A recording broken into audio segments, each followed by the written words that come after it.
السلام علیکم ورحمۃ اللہ وبرکاتہ۔ وعلیکم السلام ورحمۃ اللہ وبرکاتہ۔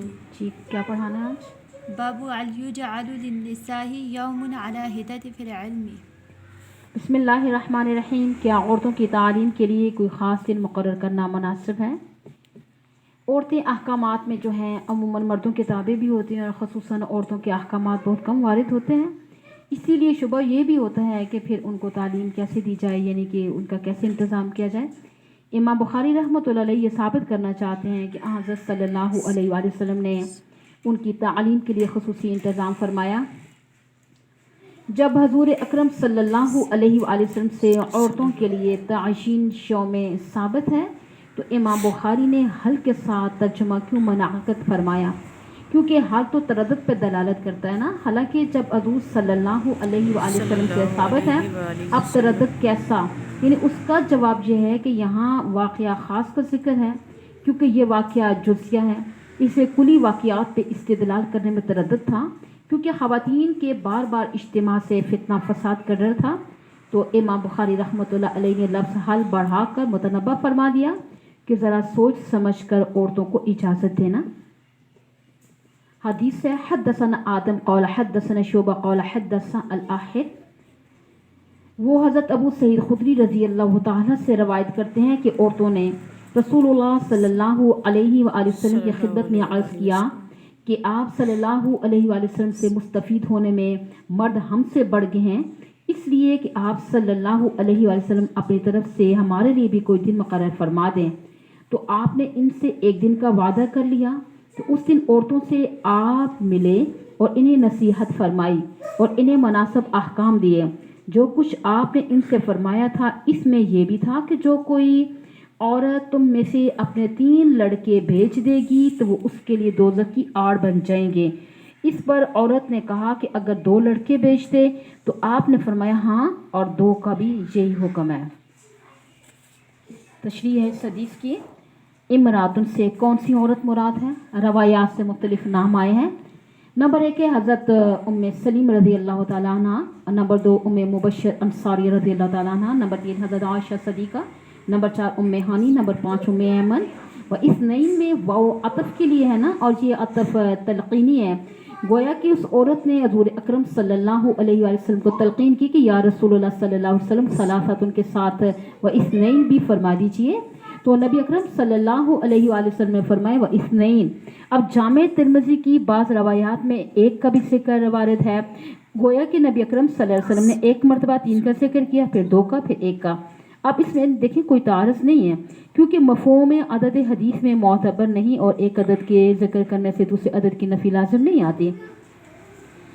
تو بہت ممکن ہے کہ پہلے تو یہ بشارت دی گئی ہو کہ 3 بچوں کے مر جانے پہ صبر کرنا حجاب من النار کا سبب ہے، پھر اللہ نے مزید انعام فرمایا 1 عدد کم کر دیا اور 2 کو کافی قرار دے دیا، پھر مزید انعام فرمایا 1 کو ہی کافی قرار دے دیا۔ خلاصہ یہ ہوا کہ نبی اکرم صلی اللہ علیہ وآلہ وسلم نے پہلے 3 کو ذکر کیا، عورت کے کہنے پر آپ پر وحی ہوئی اور آپ کو یعنی 2 کے متعلق علم ہوا، اور پھر کسی وقت 1 کے متعلق علم ہو گیا، تو جس وقت وحی کے ذریعے جو علم ہوا آپ نے وہ بتا دیا، لہٰذا اس میں کوئی تعارض نہیں ہے۔ بہرحال دوزخ کی آگ سے حجاب بننے کے لیے 2 شرطیں ضروری ہیں۔ ایک شرط یہ ہے کہ حنس کے زمانے کو نہ پہنچے ہو، یعنی حنس سے مراد بلوغ ہے، اور دوسری شرط یہ ہے کہ احتساب یعنی اپنے صبر پر ثواب کی امید رکھے اور راضی بالقضاء ہو۔ حدثنا محمد بن بشار، ہم سے محمد بن بشار نے بیان کیا، ان سے غندر نے، ان سے شعبہ نے عبد الرحمن بن الاصبہانی کے واسطے سے بیان کیا، وہ ذکوان سے، وہ ابو سعید سے، ابو سعید رسول اللہ صلی اللہ علیہ وآلہ وسلم سے یہی روایت کرتے ہیں۔ اور دوسری سند میں عبد الرحمن بن الاصبہانی سے روایت ہے کہ میں نے ابو حازم سے سنا، وہ ابو ہریرہ سے نقل کرتے ہیں، انہوں نے فرمایا ایسے 3 لڑکے جو ابھی بلوغ کو نہ پہنچے ہوں۔ امام بخاری نے حدیث الباب کا مذکورے یعنی اس کے 2 جو ذکر کیے ہیں نا، اس میں 2 اہم فائدے بھی آتے ہیں۔ ایک یہ ہے کہ پہلی حدیث میں ابن الاصبہانی مبہم تھا نا، اس دوسرے طریقے پہ ابن الاصبہانی کے نام کی تصریح بھی آگئی، وہ عبد الرحمن ہے۔ باب من سمع شیئا فراجع حتی یعرفہ، ایک شخص کوئی بات سنے اور نہ سمجھے تو دوبارہ دریافت کر لے تاکہ اچھی طرح سمجھ لے۔ जिस बाब का मकसद ये है कि तर्जुमतुल बाब से कुरान मजीद में आता है, जिस तरह इस आयत से सवाल करने के अलल अमूम ममनाहत मालूम होती है कि ये बाब बांध कर मुसन्नफ़ ये फरमाना चाहते हैं ये हुक्म आम नहीं है, बल्कि अगर सवाल वजाहत तलब करने के लिए हो तो ममनू नहीं है। और बात कहते हैं इस बाब से ये बताना मकसूद है कि अगर तालिब इल्म उस्ताद की कोई बात न समझ सके या वो समझ तो गया लेकिन इस पे इसे कोई इश्काल पेश आया तो इस बात को समझने और अपने इश्काल को रफ़ा करने की गर्ज से उस्ताद से दोबारा पूछ सकते हैं ताकि वो इश्काल में फंसा ना रहे। हदसना सईद अल-आहिर, अगली हदीस से जी हमारे पास इब्ने अबी मुलैका ने बयान किया कि रसूलुल्लाह सल्लल्लाहु अलैहि वसल्लम की अहलिया मोहतरमा हज़रत आयशा सिद्दीक़ा रज़ियल्लाहु तआला अन्हा जब कोई बात सुनती जिसको समझ न पाती तो दोबारा उसको मालूम करती ताकि समझ लें।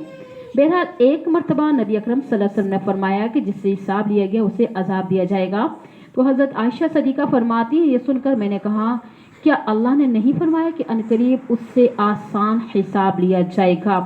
तो रसूलुल्लाह सल्लल्लाहु अलैहि वसल्लम ने फरमाया ये सिर्फ अल्लाह के दरबार में पेशी है, लेकिन जिसके हिसाब में ये जांच की गई तो समझो वो हलाक हो गया।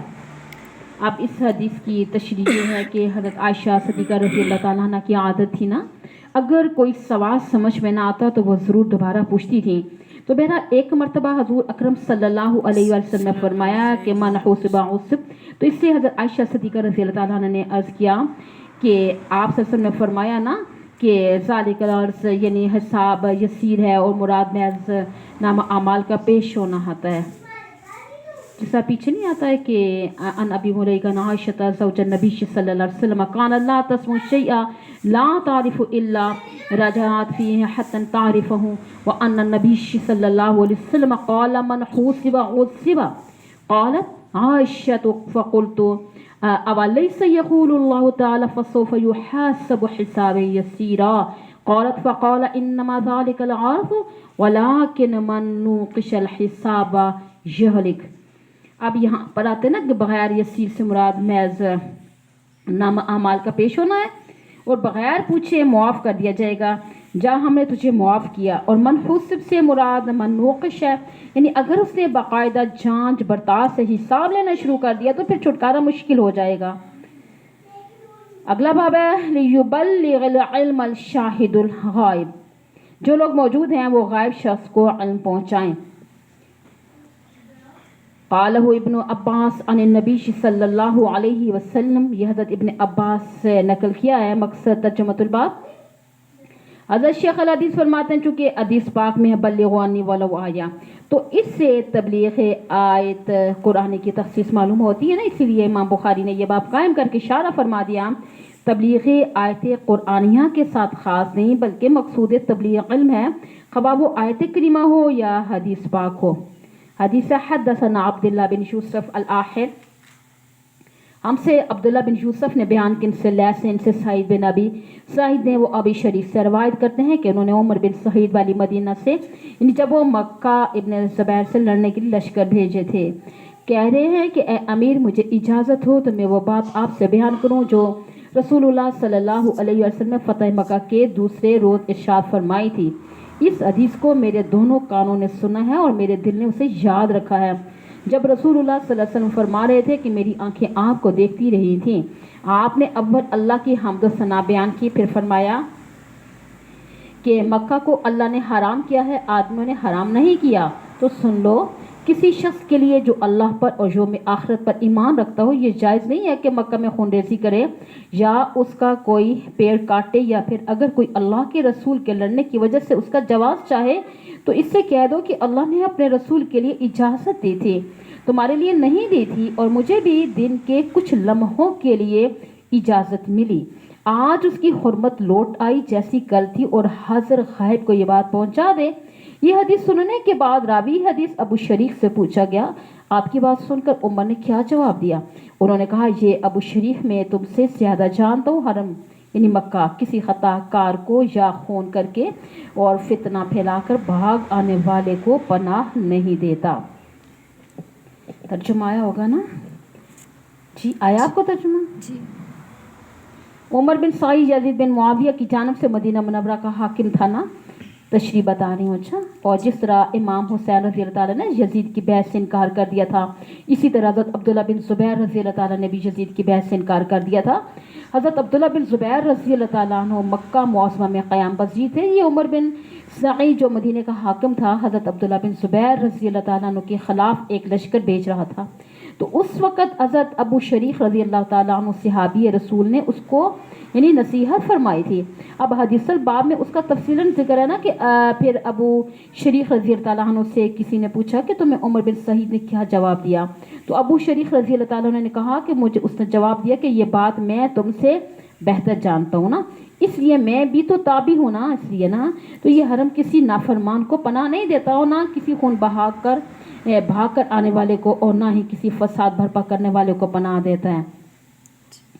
حالانکہ دیکھیں کہ عبداللہ بن زبیر رضی اللہ تعالیٰ نے مذکورہ تینوں کاموں میں سے کوئی کام نہیں کیا تھا.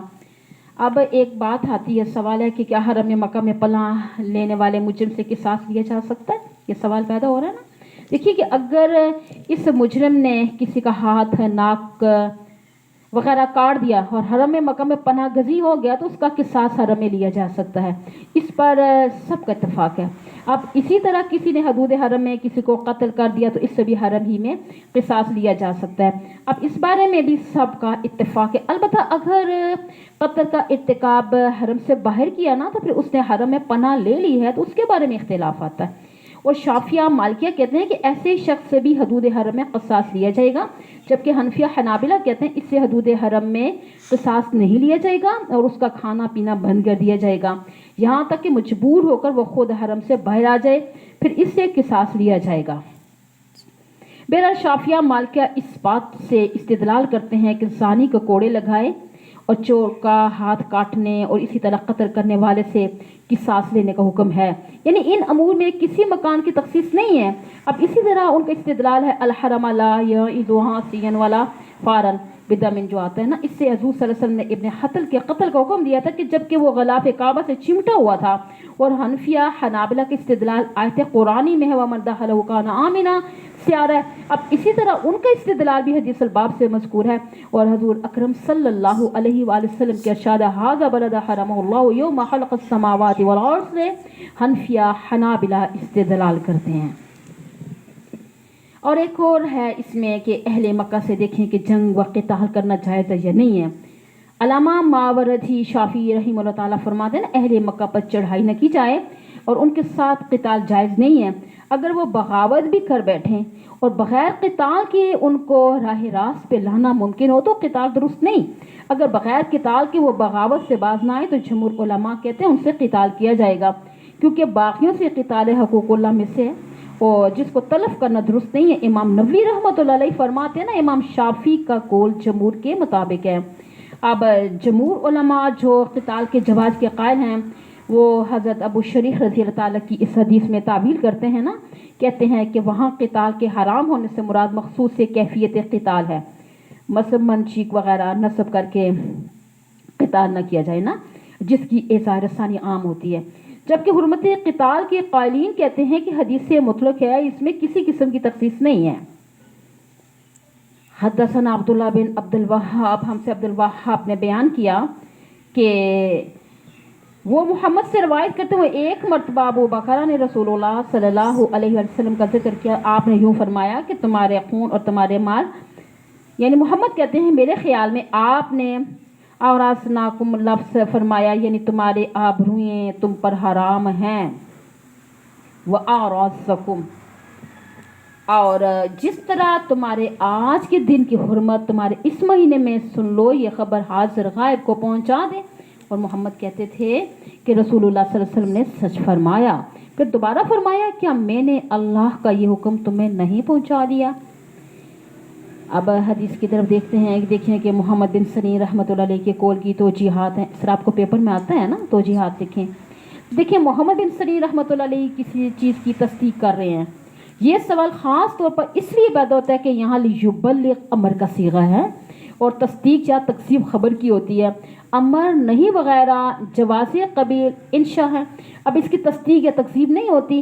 نیز یہ کہ کان ذالک میں ذالک کا اشارہ کس چیز کی طرف ہے, सवाल ये आता है। और अल्लामा करमानी रहमतुल्लाह अलैह ने इस सिलसिले में कई इहतिमालात ज़िक्र किए हैं, इनमें से 2 नकल किए जा रहे हैं ना। नंबर 1 ये मुमकिन है कि रवायत अमर के सीगे के साथ ना हो, बल्कि लियुबल्लिग के शुरू में लाम मफ्तूआ हो, तो गोया हुज़ूर सल्लल्लाहु अलैहि वसल्लम खबर दे रहे हैं, लाम ज़बर ला करेंगे ना, यबलुग अल्लाह शाहिद बिनकुम अल-गायब, तुम में से जो हाजिर है ना वो गायब को पहुंचा दे। तो मोहम्मद बिन सरी इस खबर की तस्दीक कह रहे हैं ना कि हुज़ूर सल्लल्लाहु अलैहि वसल्लम ने जो ये खबर दी है दुरुस्त खबर दी है, काना ज़ालिक वाकई तबलीग हुई है।